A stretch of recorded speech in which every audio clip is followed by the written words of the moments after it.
Hello my dear friends, welcome back to NCCME kitchen and vlogs. ഇന്ന് നമുക്ക് മലബാർ ഏരിയയിലൊക്കെ നല്ല കോമൺ ആയിട്ട് നമ്മുടെ പെരുന്നാളിനും ഇഫ്താറിനും ഒക്കെ കാണുന്ന ഒരു സ്നാക്കിൻ്റെ റെസിപ്പിയുമായിട്ടാണ്. അപ്പോൾ നമുക്ക് ഒട്ടും വൈകാതെ റെസിപ്പിയിലേക്ക് കടക്കാം. അപ്പോൾ എല്ലാവർക്കും മനസ്സിലായി കാണുമല്ലോ, ഇന്ന് ഞാൻ വന്നിരിക്കുന്നത് നമ്മുടെ അടിപൊളി ഇറച്ചി പത്തിരിയുടെ റെസിപ്പിയുമായിട്ടാണ്. അപ്പോൾ ആദ്യം തന്നെ നമുക്ക് മെയിൻ ഇൻഗ്രീഡിയൻ്റ് ആയിട്ട് ബീഫാണ്. ബീഫ് ഞാനിപ്പം 1/2 കിലോ ആണ് എടുത്തിട്ടുള്ളത്. അപ്പോൾ 500 ഗ്രാം എല്ലില്ലാത്ത ബീഫ് നല്ലപോലെ കഴുകി വാർത്ത് വെച്ചിരിക്കുന്നതാണ്. ഇത് നമുക്കൊന്ന് വേവിച്ചെടുക്കണം. അതിന് വേണ്ടിയിട്ട് നമുക്ക് ഈ ബീഫിനെ കുക്കറിലേക്ക് ഇട്ട് കൊടുക്കാം. അതിലേക്ക് നമുക്ക് കുറച്ച് മഞ്ഞൾപ്പൊടിയും, അപ്പോൾ ഞാൻ ഏകദേശം 1/2 ടീസ്പൂൺ മഞ്ഞൾപ്പൊടിയും അതേപോലെ കുരുമുളക് പൊടിയും ചേർത്തിട്ട് നല്ലപോലെ മിക്സ് ചെയ്ത് ഉപ്പും ചേർത്ത് ഒന്ന് വേവിച്ചെടുക്കുകയാണ്. വേറെ ഒന്നും ചേർക്കുന്നില്ല. ഇനി ഇത് നല്ലപോലെ ഒന്ന് വെന്ത് വന്ന ശേഷം നമുക്ക് അതിൽ കുറച്ച് വെള്ളമൊക്കെ ഉണ്ടെങ്കിൽ അതൊന്ന് ഇതിൽ തന്നെ ഇട്ടിട്ട് ഞാൻ വറ്റിച്ചെടുക്കുകയാണ് ചെയ്തത്. എന്നിട്ട് നമുക്ക് ഒന്ന് ജസ്റ്റ് ഒന്ന് മിക്സിയിലിട്ടിട്ട് ജസ്റ്റ് ഒന്ന് ക്രഷ് ചെയ്തെടുത്താലും മതി. അല്ലെങ്കിൽ ഞാനിപ്പോൾ ഈ ഒരു കയ്യിൽ കൊണ്ട് തന്നെ ജസ്റ്റ് ഒന്ന് ഇങ്ങനെ ഉടച്ചു കൊടുക്കുകയാണ്. അപ്പോൾ നല്ലപോലെ വെന്ത കാരണം ഇത് നന്നായിട്ട് ഉടഞ്ഞു കിട്ടുന്നുണ്ട്.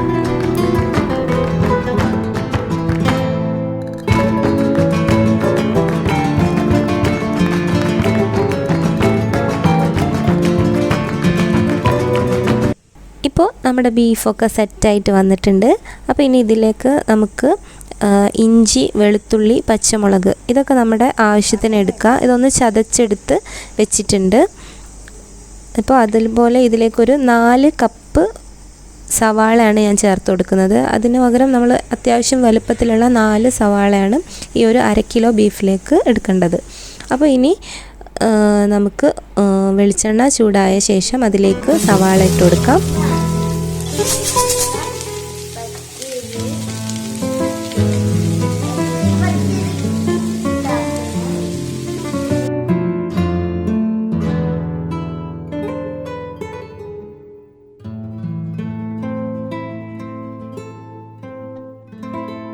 സവാള ഒന്ന് ട്രാൻസ്പെറൻ്റ് ആയിട്ട് വന്ന ശേഷം നമുക്കതിലേക്ക് നേരത്തെ ചതച്ചെടുത്ത് വെച്ചിരിക്കുന്ന ഇഞ്ചി, വെളുത്തുള്ളി, പച്ചമുളക് ഇത് 3 കൂടെ ഒന്ന് ചതച്ച് വെച്ചിട്ടില്ലേ, അതൊന്ന് ഇതിലേക്ക് ചേർത്ത് കൊടുക്കാം.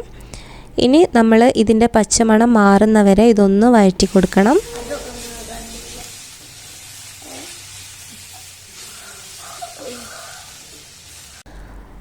ഇനി ഞാനിപ്പോൾ കറിവേപ്പിലയാണ് ചേർത്ത് കൊടുക്കുന്നത്. കറിവേപ്പില ചേർത്ത് കൊടുക്കണമെന്നില്ല, ഓപ്ഷണലാണ്.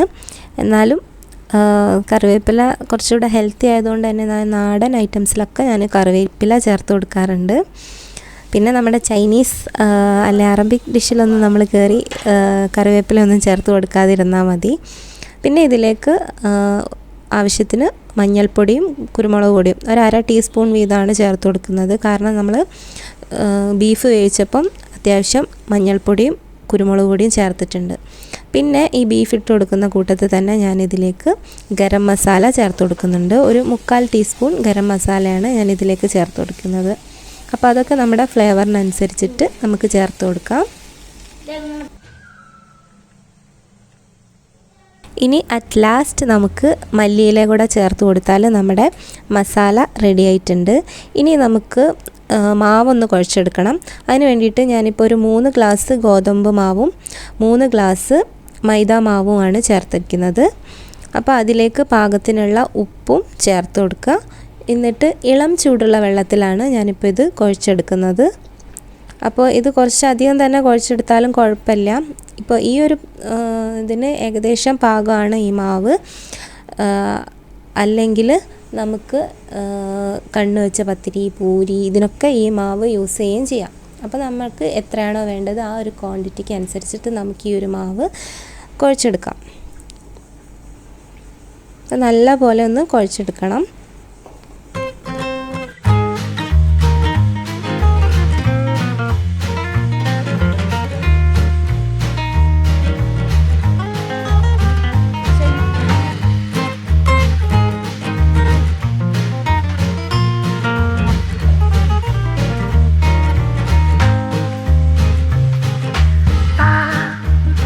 ഇതിപ്പോൾ നല്ല പോലെ കുഴച്ചെടുത്തിട്ടുണ്ട്. ഇനി നമ്മൾ അതിൻ്റെ മുകളിൽ കുറച്ച് ഓയിൽ കൂടെ വെളിച്ചെണ്ണ ഓയിലോ എന്ത് വേണമെങ്കിൽ യൂസ് ചെയ്യാം. അപ്പം നല്ലപോലെ ഒന്ന് തേച്ച ശേഷം നന്നായിട്ടൊന്ന് കുഴച്ചെടുത്ത് സെറ്റാക്കിയിട്ട് ഒരു അരമണിക്കൂർ റെസ്റ്റ് ചെയ്യാനായിട്ട് വെക്കണം.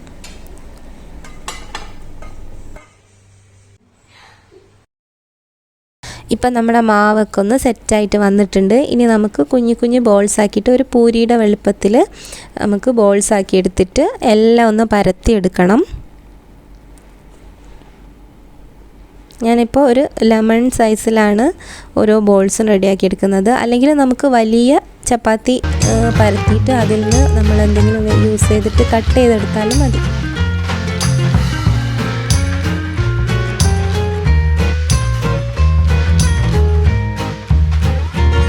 ഇപ്പോൾ നമ്മൾ പൂരിയൊക്കെ പരത്തി സെറ്റാക്കി വെച്ചിട്ടുണ്ട്. ഇനി നമുക്ക് അതിലെ ഓരോ പൂരി എടുത്ത് അതിലേക്ക് കുറച്ച് ഫില്ലിങ്സ് വെച്ച് കൊടുത്തിട്ട് അതിൻ്റെ മുകളിൽ വേറൊരു പൂരി കൂടെ വെച്ച് കൊടുക്കുക. അതിന് വേണമെങ്കിൽ നമുക്ക് ഇടയിൽ കുറച്ച് വെള്ളം ചേർത്ത് കൊടുത്താൽ നല്ലപോലെ ഒട്ടിക്കിട്ടും. ഇനി ഇതൊന്ന് നമുക്കതിന് പാകത്തിന് ഒരു റൗണ്ട് ഷേപ്പ് യൂസ് ചെയ്തിട്ട് കട്ട് ചെയ്തെടുക്കുക. എന്നിട്ട് നമുക്ക് ഫോർക്ക് ഉപയോഗിച്ച് ജസ്റ്റ് ഒന്ന് ഡിസൈൻ ചെയ്ത് കൊടുത്താലും മതി. അല്ലെങ്കിൽ ഇങ്ങനെ കൈകൊണ്ട് നമ്മളിങ്ങനെ ഒന്ന് പ്രസ് ചെയ്ത് ഇങ്ങനെ പിരിച്ചു കൊടുക്കുക. അപ്പോൾ നമ്മുടെ ഓരോ ഇറച്ചിപ്പത്തിരിയും ഇതേപോലെ നമുക്ക് റെഡിയാക്കി എടുക്കാം.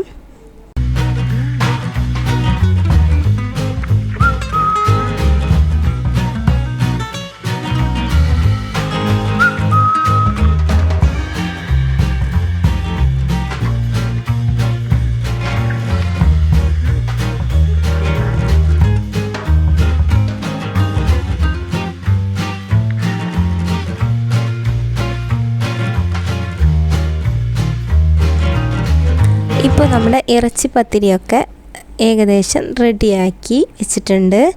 ഇനി നമുക്ക് ഇതിനെ ഒന്ന് പൊരിച്ചെടുക്കണം. അതിന് വേണ്ടിയിട്ട് ഞാനിപ്പം ഓയിലാണ് എടുത്തിട്ടുള്ളത്. അപ്പോൾ ഓയിലിൽ നമുക്ക് നല്ലപോലെ ഒന്ന് പൊരിച്ചെടുക്കാം.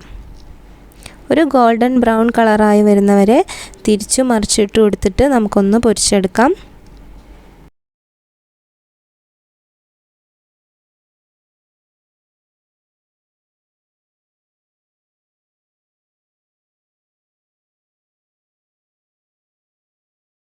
ഇപ്പോൾ നമ്മൾ ഇറച്ചിപ്പത്തിരി എല്ലാം പൊരിച്ച് സെറ്റാക്കി വെച്ചിട്ടുണ്ട്. അപ്പോൾ നമുക്കിതിങ്ങനെ തന്നെ കഴിക്കാം, നല്ല ടേസ്റ്റാണ്. അല്ലാതെ നമ്മൾ ഒതൻറ്റിക് രീതിയിൽ ഇതിന് ഒരു ലാസ്റ്റ് സ്റ്റെപ്പ് കൂടെ ഉണ്ട്. അപ്പോൾ അതിനായിട്ട് നമ്മൾ ഒരു 2 മുട്ട എടുത്തിട്ടുണ്ട്. അപ്പോൾ അതിലേക്ക് നമുക്ക് ഒരു നുള്ളു ഉപ്പ് ചേർത്ത് കൊടുക്കാം. കുറച്ച് സ്വീറ്റ് ആയിട്ടുള്ള വേർഷനാണ്. അല്ലെങ്കിൽ നമുക്ക് സ്പൈസി ആയിട്ട് പെപ്പർ പൗഡർ ചേർത്ത് കൊടുത്തിട്ടും ചെയ്തെടുക്കാറുണ്ട്. അപ്പോൾ ഈ ഒരു സ്വീറ്റ് രീതിയിലും നല്ല ടേസ്റ്റാണ്. അപ്പോൾ ഞാനിത് പഞ്ചസാരയും ഏലക്കായും കൂടെ പൊടിച്ചത് ഒരു 1/2 ടീസ്പൂണേ ചേർത്ത് കൊടുക്കുന്നുള്ളൂ. ഒരുപാട് സ്വീറ്റ് ആക്കുന്നില്ല. അപ്പോൾ നിങ്ങൾക്ക് അങ്ങനെ ഇഷ്ടമാണെങ്കിൽ കുറച്ചുകൂടെ ഒരു ടീസ്പൂൺ പഞ്ചസാരയും ഏലക്കായും കൂടെ പൊടിച്ചത് നല്ലപോലെ മിക്സ് ചെയ്തിട്ട് അതിലിതൊന്ന് ഡിപ്പ് ചെയ്തിട്ട് നമ്മളൊരു പാനിലിട്ടിട്ട് കുറച്ച് ഓയിലൊന്ന് സ്പ്രെഡ് ചെയ്തിട്ട് ഒന്ന് ജസ്റ്റ് ഒന്ന് ഷാലോ ഫ്രൈ ഒന്ന് തിരിച്ചും മറിച്ച് ഇട്ട് കൊടുത്താൽ നമ്മളെ സോഫ്റ്റ് ആൻഡ് ടേസ്റ്റി യമ്മി ഇറച്ചിപ്പത്തിരി റെഡിയായി. അപ്പോൾ ഈ ഒരു പെരുന്നാളിനും ഇഫ്താറിനും ഒക്കെ എല്ലാവരും ഒന്ന് ട്രൈ ചെയ്ത് നോക്കുക. അപ്പോൾ എല്ലാവർക്കും ഇഷ്ടമാവും. ഇനി മറ്റൊരു വീഡിയോ ആയിട്ട് നമുക്ക് വീണ്ടും കാണാം. Till then take care, bye. അപ്പം നിങ്ങൾക്ക് ഈ ഒരു വീഡിയോ ഇഷ്ടപ്പെട്ടിട്ടുണ്ടെങ്കിൽ ലൈക്ക് ചെയ്യാനും ഷെയർ ചെയ്യാനും സബ്സ്ക്രൈബ് ചെയ്യാനും ഒന്നും മറക്കരുത്.